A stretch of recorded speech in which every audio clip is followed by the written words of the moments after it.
Hello. Hello, and welcome to A Study in Purple. And today we're talking about OJ. O.J. Simpson. Wow. Sorry for the delay, guys. I know you guys were waiting so long for us. So, we all know that O.J. Simpson did it. If you didn't know, buckle in, because you're gonna.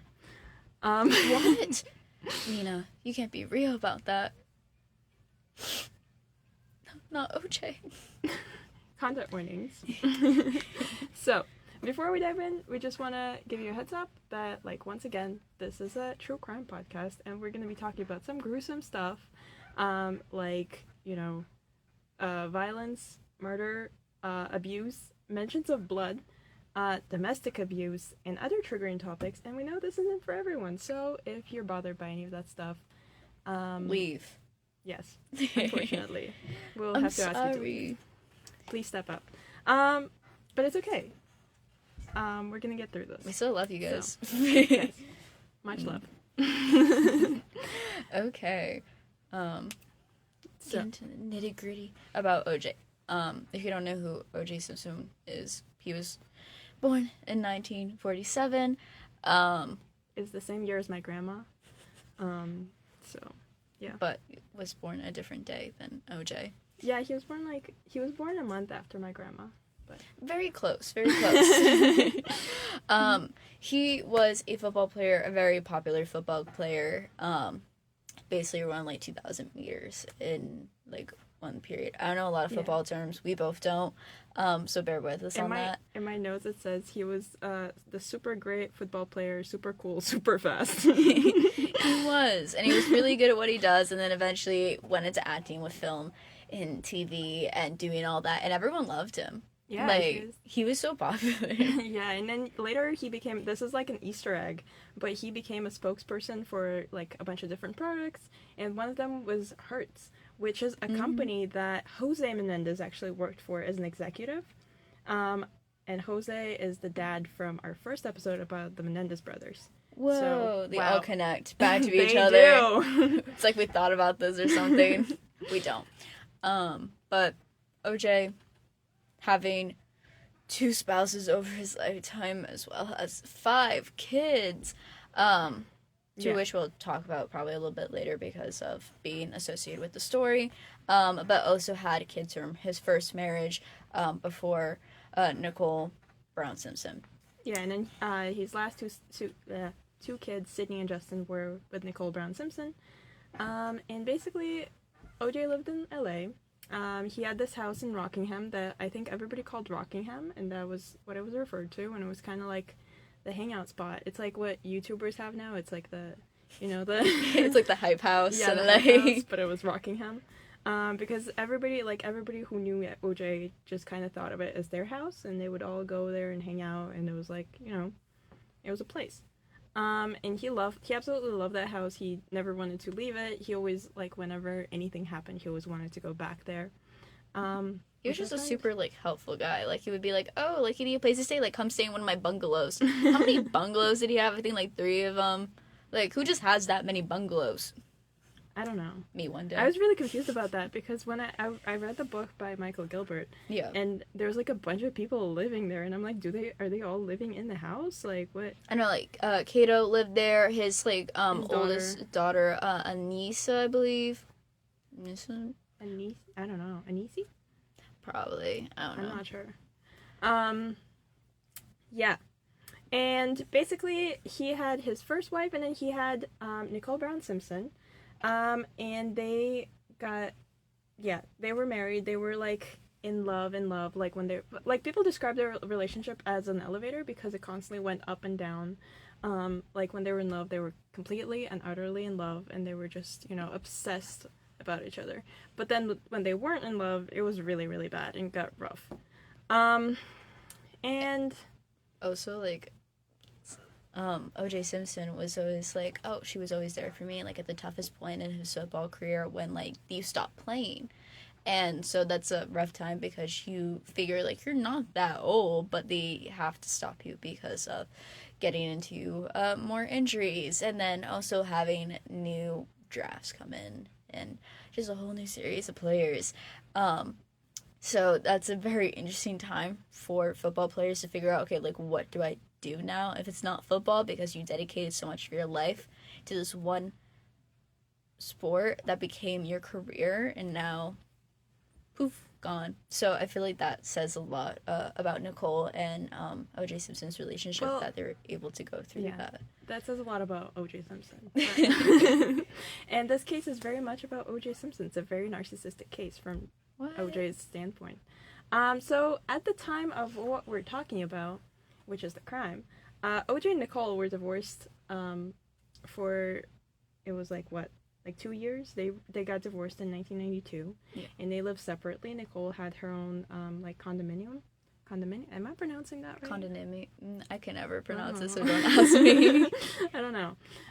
So she had her own separate residence, and OJ lived still in his Rockingham home, and basically on the night of June 12th. This is, by the way, the gruesome part, so if you don't want to hear any murder stuff, please. Yuck. Ew. On June 12th, which is, wait, isn't my grandma's birthday is June 12th. On June 12th, 1994, Nicole Brown Simpson and Ronald Goldman were stabbed to death in Nicole's home, which was on, it was located in Bundy. I think it was Bundy. It was like Bundy Street, which I also thought was so funny because of Ted Bundy. Yeah. But nevertheless. Is that a joke? No, it wasn't a joke. It was actually Bundy Street. Yeah, I wonder how that came around. Was it named? Anyways, I'm digressing. So I don't have nothing to do with Ted Bundy. Don't worry. But yeah. They were stabbed to death in Nicole's home. Basically on the front, in the front lawn, on the front doorsteps. And their bodies were just left in the front courtyard, and Nicole in Brentwood, LA. And they were discovered later because Nicole's dog, I think it was called Kato, because because it was named after Kato, which was also Kato, another actor that stayed in the bungalow that I was talking about. Nicole's dog Kato escaped the crime scene and was found by a neighbor. And the neighbors noticed that it had some brown red spots on its paws. Ooh. And they were like, oh, maybe it's mud. And so they kind of decided to walk the dog and maybe see if the dog could find its way home. And the dog took them to the scene of the crime. And basically the neighbors called 911 because it was, when you find dead bodies, that's kind of the thing that you should do. It's call 911. Thank you, Hollie. Thank you for educating. Yeah. And I think the most terrible part was that his kids were still, OJ's and Nicole's kids were still in the house. They were on the second floor sleeping. And when that happened and when the police arrived, they removed... What are you doing? The police removed the kids from the house through the back door, and took them into custody, into the police station. And basically the whole crime scene was very, very gruesome. It was, it looked like it was committed by someone who was clearly very, very angry, in a rage, because the victim, both victims were practically butchered. It wasn't a stabbing, it was a butchering. It was very, very gruesome. Definitely was more out of, passion than, a simple, just to kill. It seemed more, in depth than that, and there was a lot of blood everywhere. Yuck. Yeah. But I think even the detectives had a hard time finding out what could have been the cause of death when they first got to the scene. So even to them, they were like, "This is too much right now. At 2:30 in the morning, this is too much." Yeah. Yeah. Basically, at the crime scene, we're going into investigation and arrest part of this episode. So basically at the crime scene, the police found a left black glove, which became very, very crucial, as some of you may know, and an envelope containing prescription glasses that belonged to Nicole's mother, which Ron Goldman was trying to drop off at Nicole's house at the time of the crime. Some bloody fingerprints and trails of blood leading away from the crime, and also boot prints, bloody boot prints. And there's a trail of third party's blood. There was a lot of blood, but it was a trail of third party's blood with the boots. So they were like, okay, so someone clearly walked off. And after clearly it wasn't trailing. those two. Because they're a little dead. Yeah. But Yeah. And so the police immediately went to OJ's house to notify him, but it turned out that OJ actually left to go to Chicago at around the same time as the murders. convenient. Yeah. Some would say.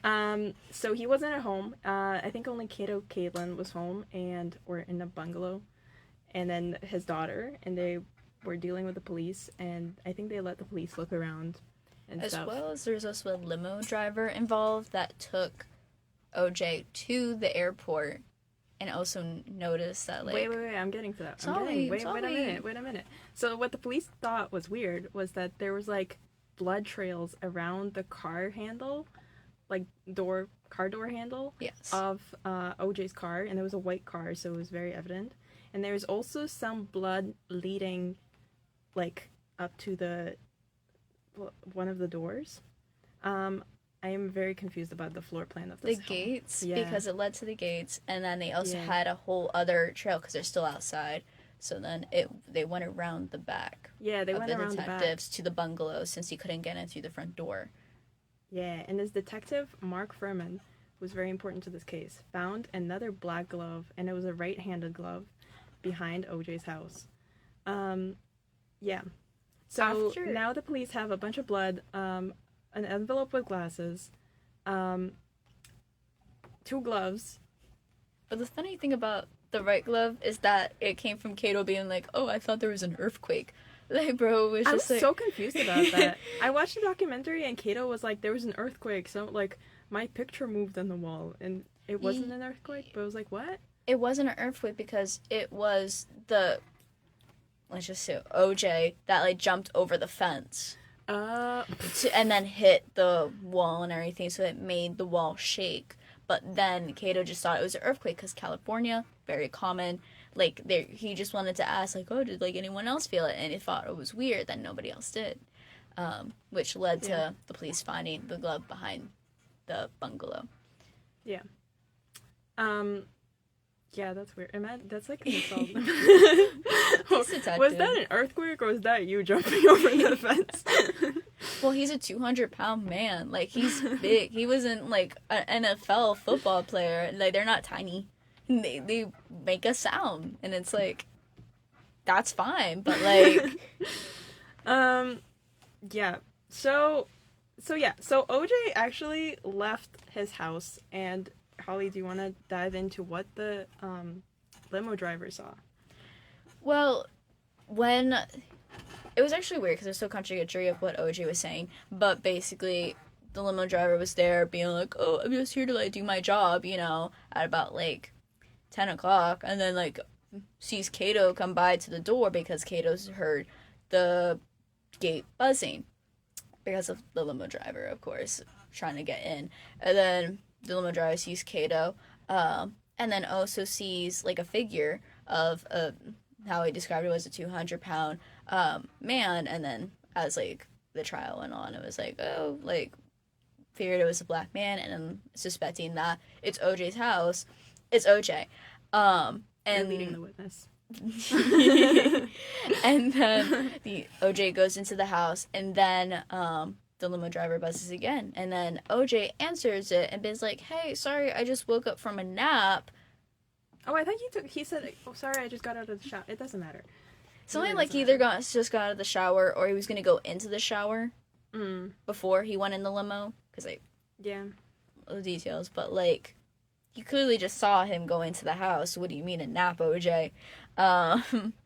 But nevertheless, the limo driver took him to the airport. It very much seemed like OJ was in a rush and being like, quickly, like, put the stuff in the car. OJ was also being very deflective about Kato touching the suitcases, especially, like, a bag. No, he had one bag. It was a black duffel bag. Yes. And he was like, I'm gonna take that one. And he didn't let anyone touch it.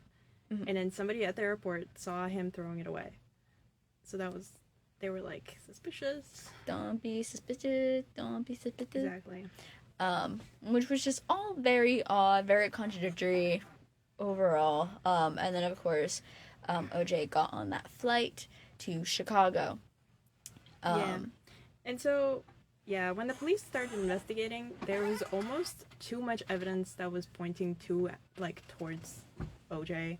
There was all the blood at his house. I think they walked through his house. They found, 2 pairs of socks because his house was pristine, and there's 2 socks on the ground, and they were like, oh, this is out of place, which is kind of weird to me, but,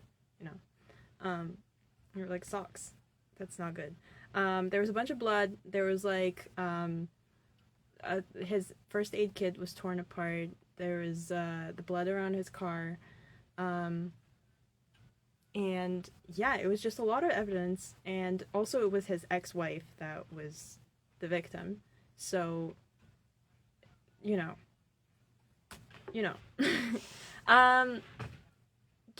And so they contacted OJ, and they talked to him on the phone, and they were like, hey, so we just want to notify you, and notified him about Nicole's death, and they said that they have his children in custody at the police department. And OJ basically said that he's getting the first flight out of Chicago, and he's coming back to LA. And so he was arrested the next day on June 13th, right after he returned from Chicago.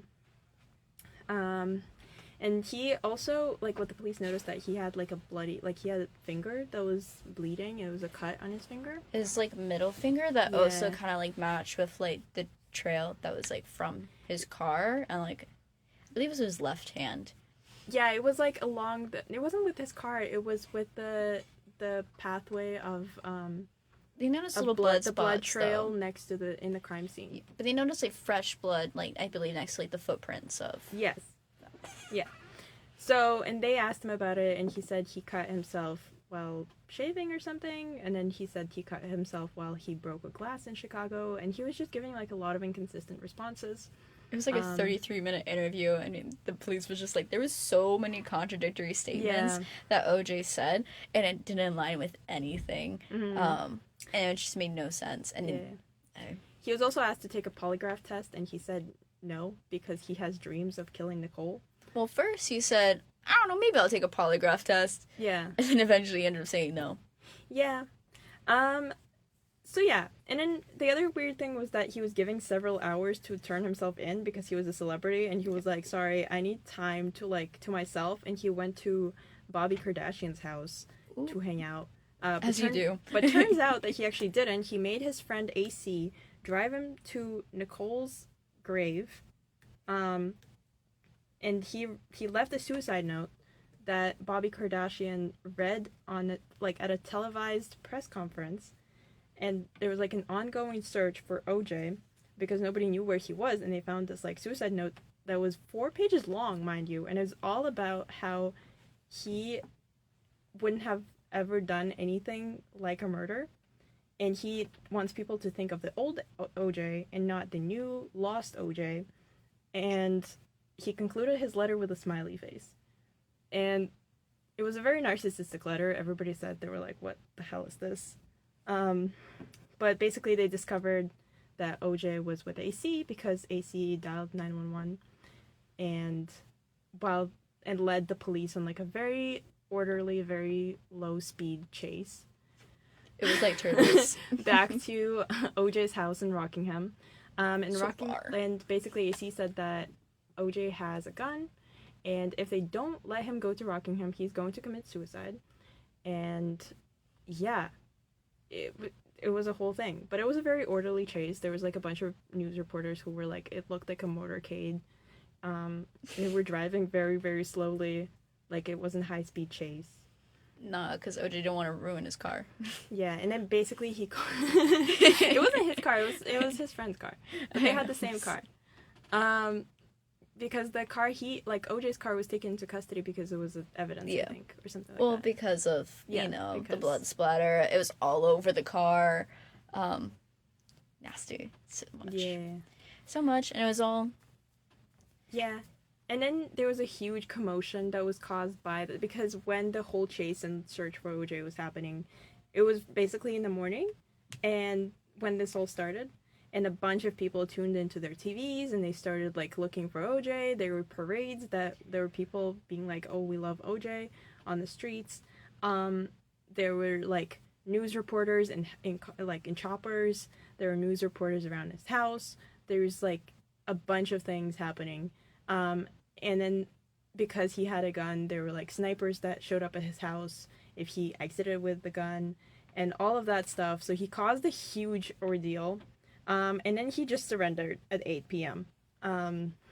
Like that, you know. Yeah. You're just like, damn, I guess. If Yeah. you're asking me to. And he was taken into custody on grounds of third-degree murder. Well, Yeah. for Nicole. Well, no, there's 2 murders. There's Ron Goldman and... Also, actually, Ron Goldman's middle name is Lyle. So he's Ron Lyle Goldman, which is also the name of, Joseph Lyle Menendez. Middle name. So we have a lot of Yeah. connections again to the Menendez brothers. Yeah. Where's there some connection? But No, but they met in prison. but I don't know if we ever talked about who Ron Goldman is. We didn't. So, yes, do you want to... Basically, Ron Goldman is just... He was 25 years old at the time that he died. And he was just a waiter.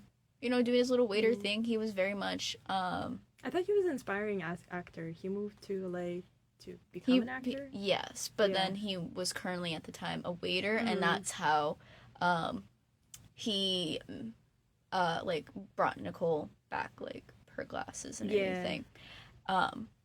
But they still lived in the same community, and so that's why they also kind of knew each other. So that's why I was like, hey, like, I know Nicole, like, I'll just bring it back to her after her shift was done. And it was just a very innocent thing. Like, in the documentary of Manhunt, it talked about how like, his sister came on, and it was like, oh, like, he was just a very loving guy, and, like, to see that this happened, she originally didn't want to go on, but also wanted to, like, have a voice for her brother, that couldn't anymore, as well as a lot of victims in these situations.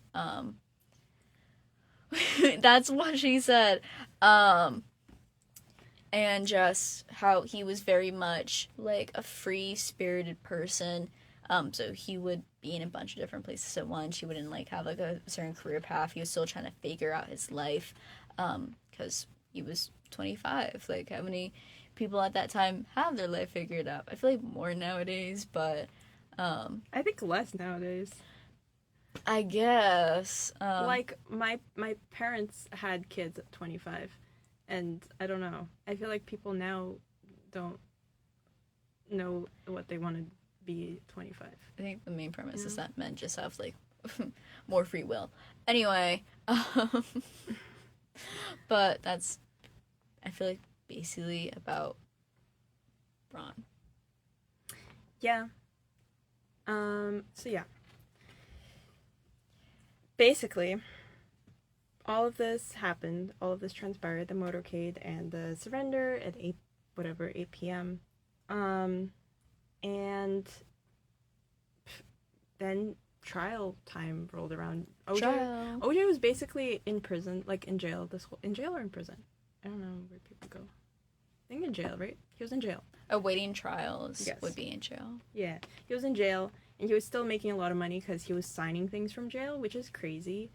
Like, because he was a celebrity, and things that, like, Mike Gilbert talks about it in his book, how he would bring things for OJ to sign, and they cost way more, because he was in jail, and, like, they would date things, and he was still making a lot of money, and it was, like, this whole thing, which is crazy to me. Think about, like, an autograph from, like, OJ would be so much money, and then he just continues, like, just writing them, and, like, that's about it. Or just reporters you would pay to interview OJ. Think about how much money that you can just make from that because of now being in this trial, so how famous he was, which plays, of course, a big factor into it. Yeah. So he was still very famous, very, still making money, still banking on it. And basically the trial was, they selected jury in, like, September, and then they went into trial. His prosecutor was Marsha Clark. And then he had another prosecutor, and they were both their story was like they were presenting the facts. They brought in a lot of like LAPD people, a lot of like forensic scientists to testify. And the detectives that were originally expecting the crime scene, of course. Yeah, because they thought the case was really, really straightforward because there was almost too much evidence, as they said. They're like robbery, so suicide, like homicide, and I was like, oh, yeah, really easy to say, guys. Like there was so much DNA, there was so much like just clues that led to OJ, and they thought it was just gonna go down like very easy, and they're gonna convict this guy. But that's not what happened because OJ had a dream team of lawyers, with Bob Shapiro, led by what is his name? Johnny Cochran. They were like F. Lee Bailey, Alan Dershowitz, Barry Scheck, Peter Neufeld, like a bunch of people. There was like about 16 or 17 people who were representing OJ for this charge. He had the money for it. Yeah. Which is crazy. And it was insane. So, and the dream team basically took advantage of the evidence and pushed the idea that OJ was being framed by the police, specifically by Detective Mark Furman, who we heard about in the glove incident, who was a known racist. And they basically made the whole case about race. And they really poke holes in like the factual case, the prosecution. And just the integrity of the police and how they lied on the stand. So how can you believe the words that they say if they've lied before? Great job, Mark. Yeah. So, because also they asked for a speedy trial because they knew that like all the evidence would take a lot of time to like develop and like come back. So, what was it? Bob Shapiro asked to have a speedy trial, and that really put a screw in the prosecution case because they had to go into trial really unprepared without all the evidence, and when you're doing things quickly, you're gonna make mistakes. So that's what they counted on. And yeah, there was also Mark Furman who lied on the stand, and he wasn't the lead detective, but he was one of the detectives on the case, and he was like there was evidence of him being racist before, and he then lied on the stand when he was asked if he's racist, if he's ever said like the N-word and stuff. He said no. And actually, it's funny, in the whole case, he was the only one charged with a crime, which was like lying under oath, and the murderer wasn't. So yeah, the defense team really poke holes in the prosecution by being like, you know, this is a racially charged case. OJ is being framed because they've showed photos of like evidence being moved and all of that stuff. And yeah, they really flipped this whole case. Which is good for OJ. I feel like bad for the murder victims because they literally sidetracked from what was actually important. It was just like, let's talk about race here. Which, like, Mark overall, not a great person, nonetheless. Definitely deserves those charges, but deflected the whole situation. Which, Dream Team. Dream Team. Yeah, the lawyers were called the Dream Team.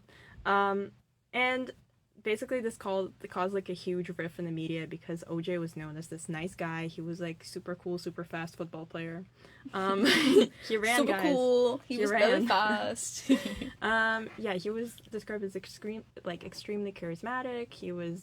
Everybody loved him. He always smiled at people. He was really friendly, and it was just a shock that he could kill his ex-wife to the public, because the public, it was inconceivable that he could do something like this.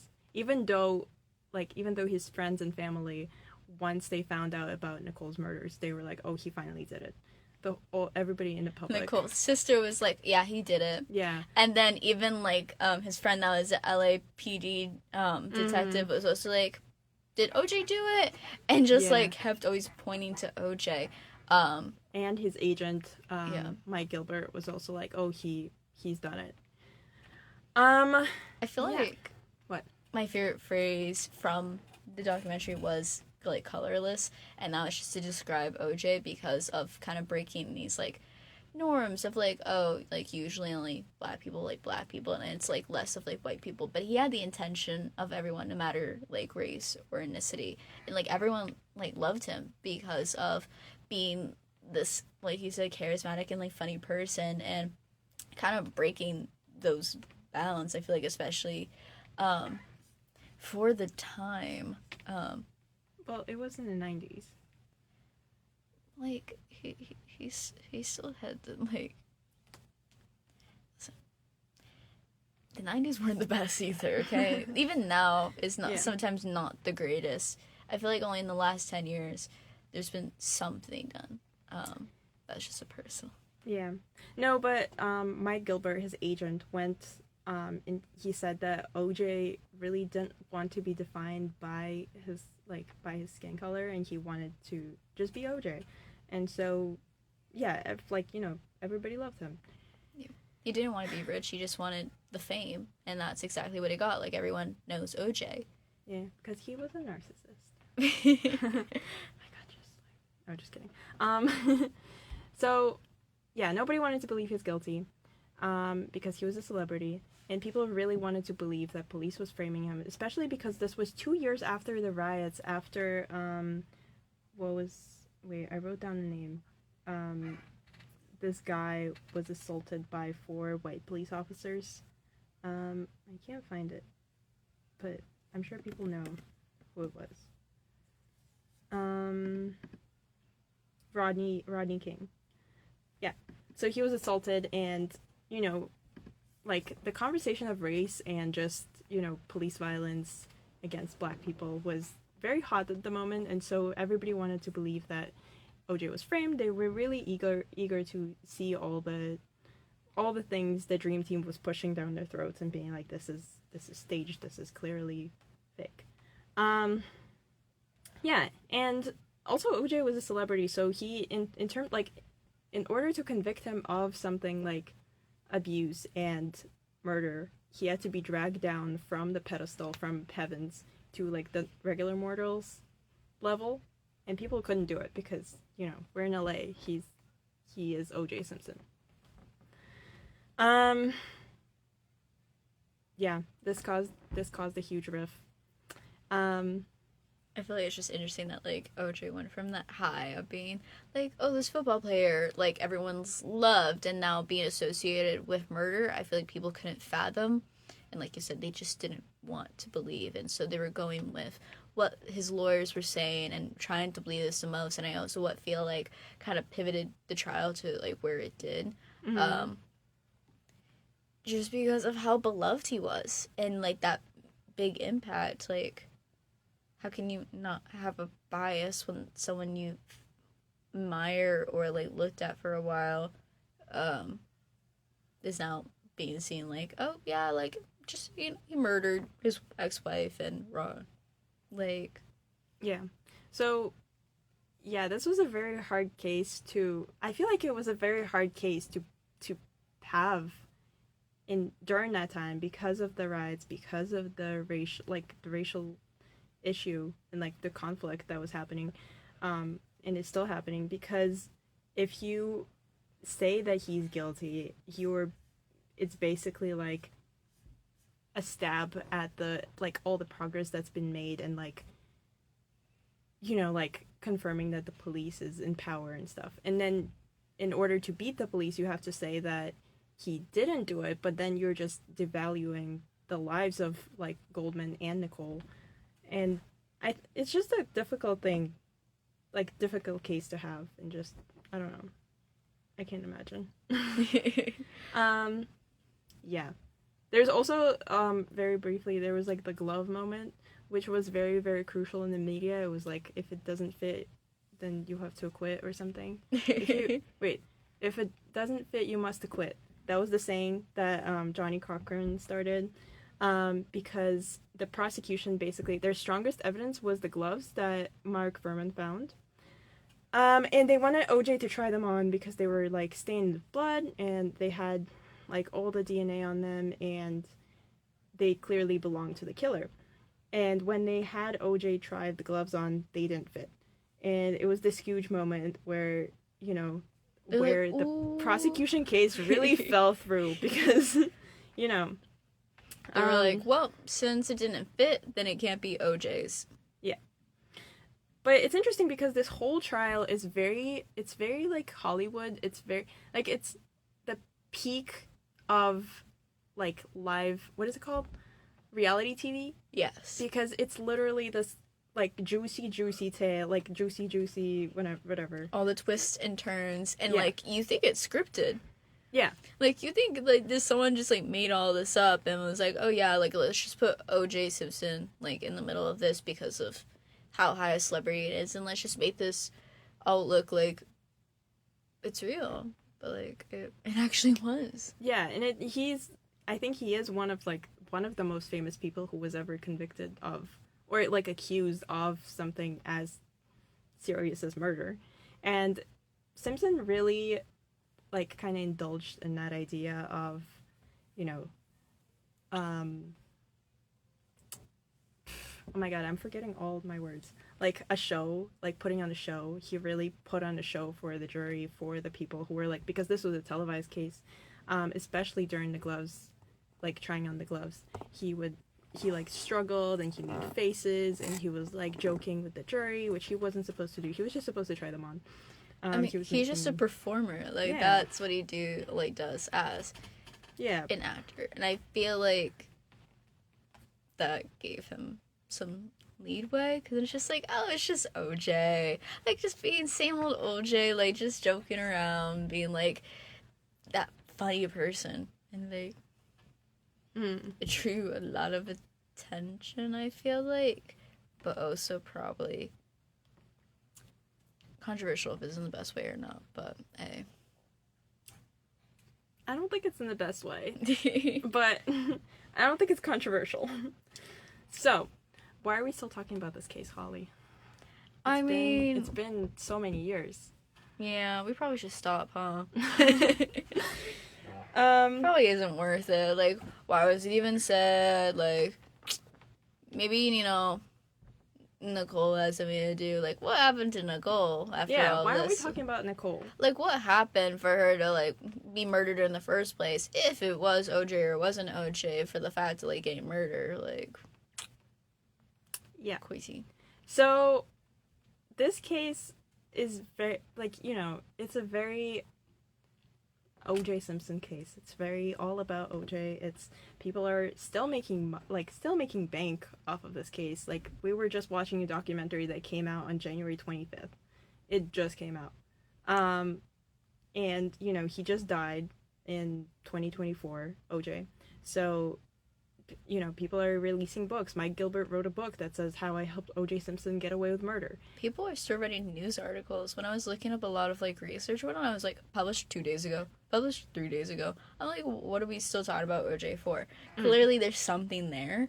Yeah. And just...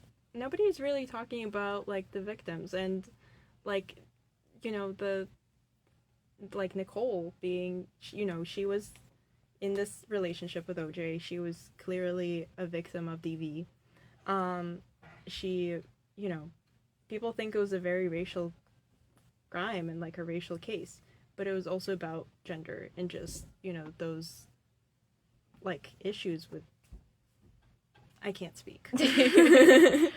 But just the assumptions of, like, okay, why did the family always be like, yeah, it was OJ. Like, for sure OJ.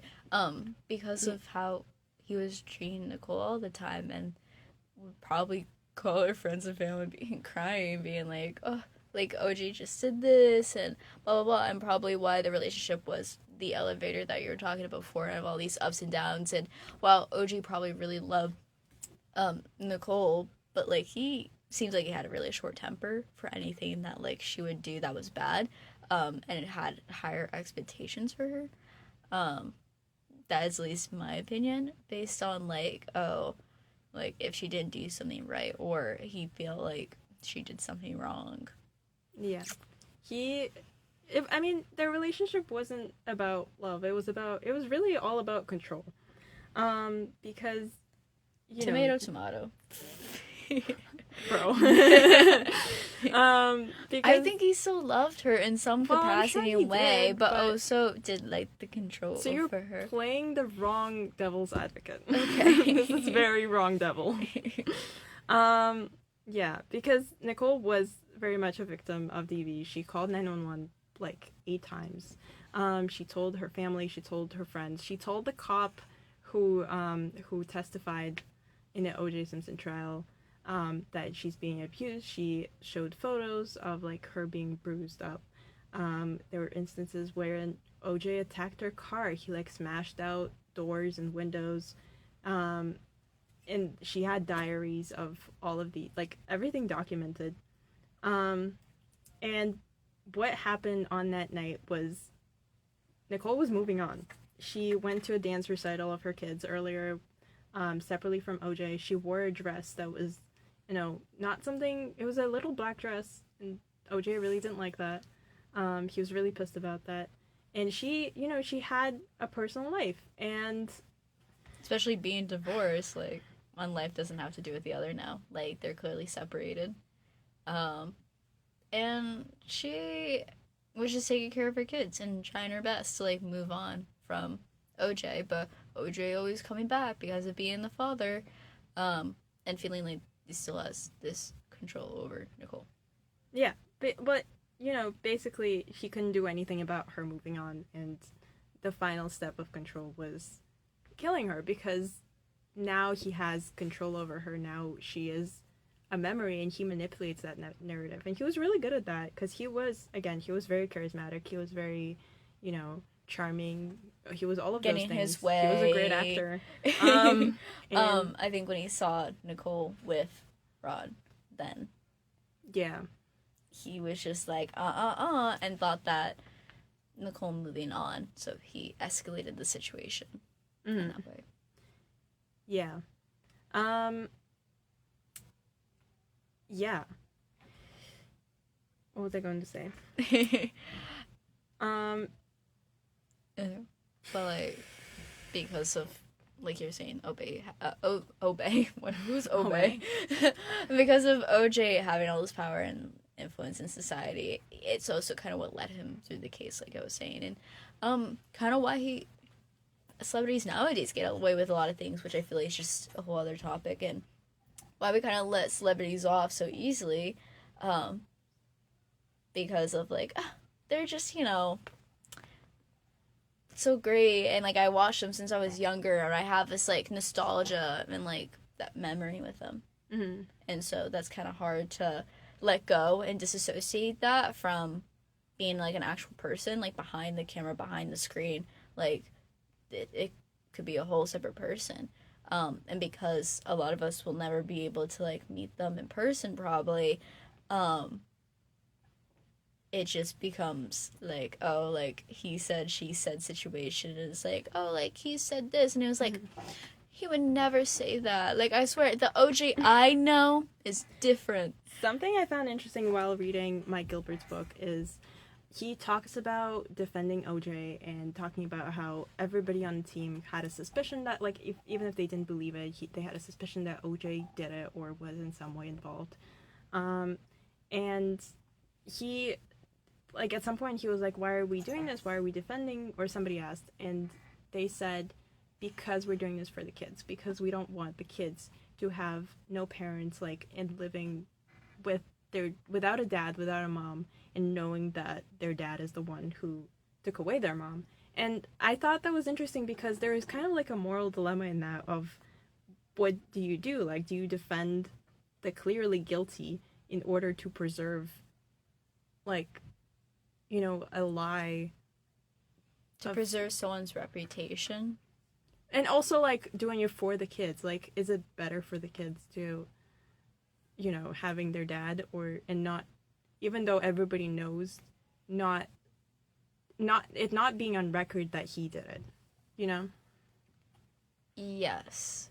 I think in a situation like that, it's just like, oh, they had other family. They talked about Nicole's family, depending if they would be willing to take in their kids, but also like doing justice for Nicole and Ron, because to just let him go free, I feel like would be a disservice to the family itself as well as Ron's, and so I don't think.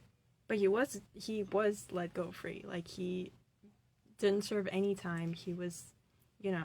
Yes, but I feel like that, just my opinion, that maybe like there was just a little bit of like, hey, what about the people that were murdered? Yeah, and it also goes back to when Nicole was reaching out to her family and friends, and she was telling them about the things OJ is doing to her.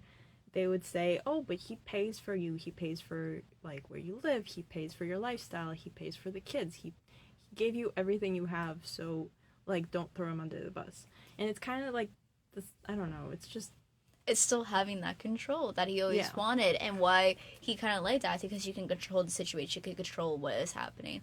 And with Nicole, I feel like that is even, like, shown nowadays with, like, if a mom decides to stay home with the kids because, like, somebody has to take care of them, then usually the husband's like, okay, like, I'll be the breadwinner and work, and, like, that sometimes is reflected as, like, oh, like, I'm so tired, like, I'm not gonna do the dishes because I worked all day for you, to be able to afford everything that you have, and it's really diminishing, being like, okay, so it feels like you owe something, and, like, you don't.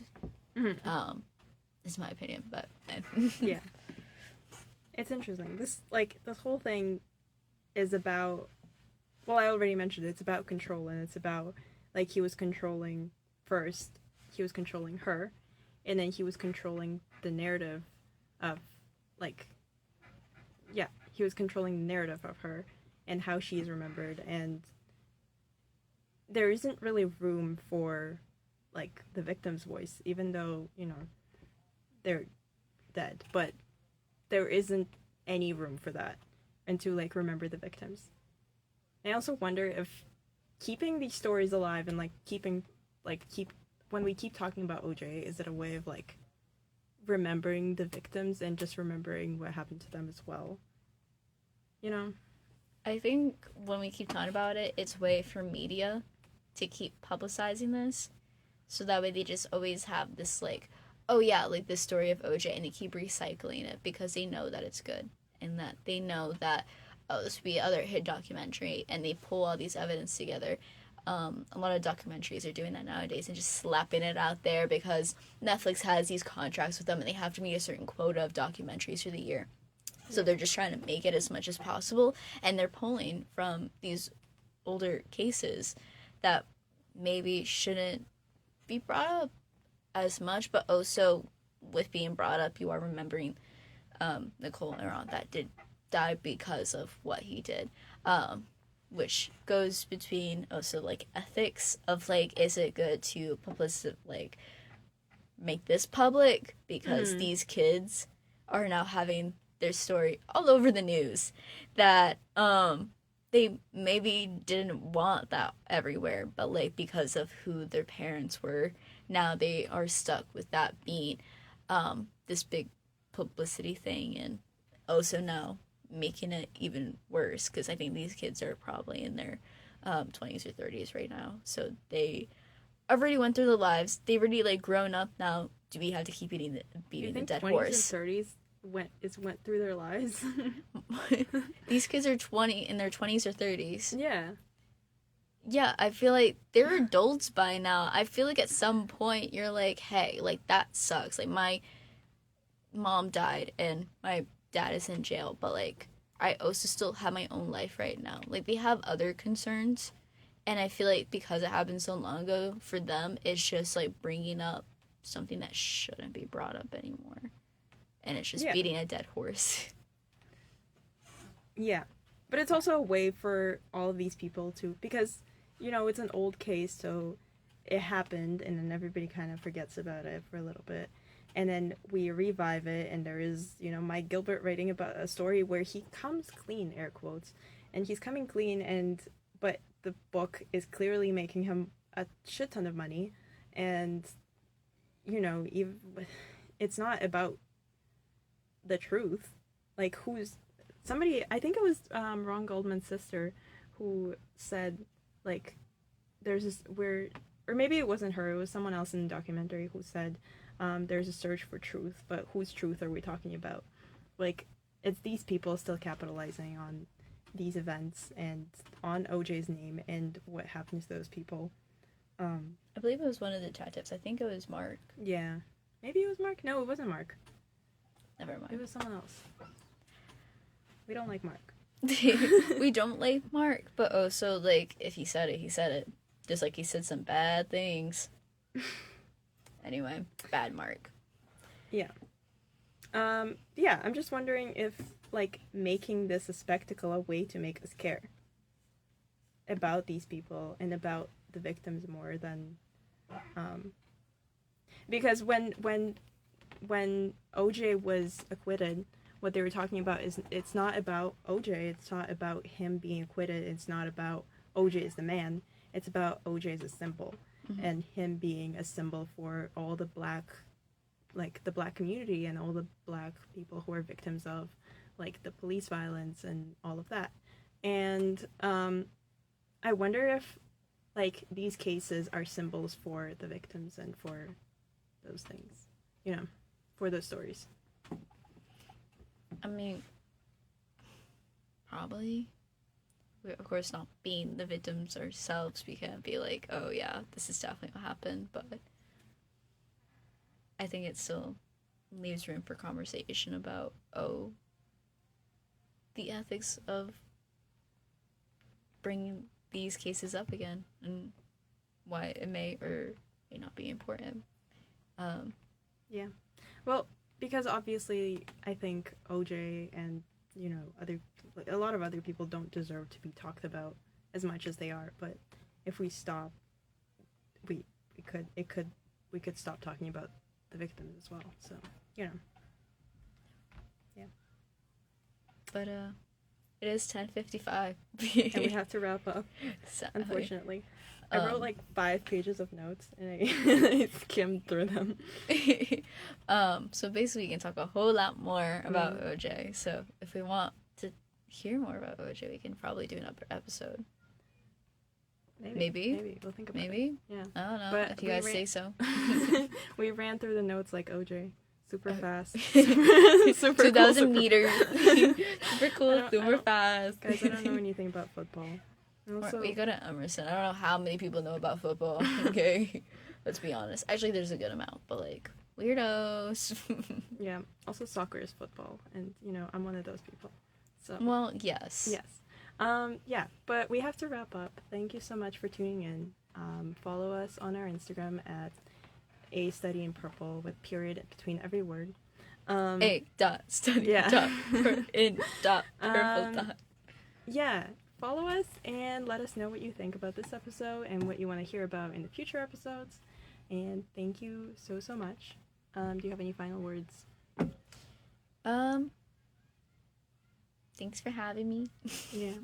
On my own little talk show. And we'll see you next week. Bing.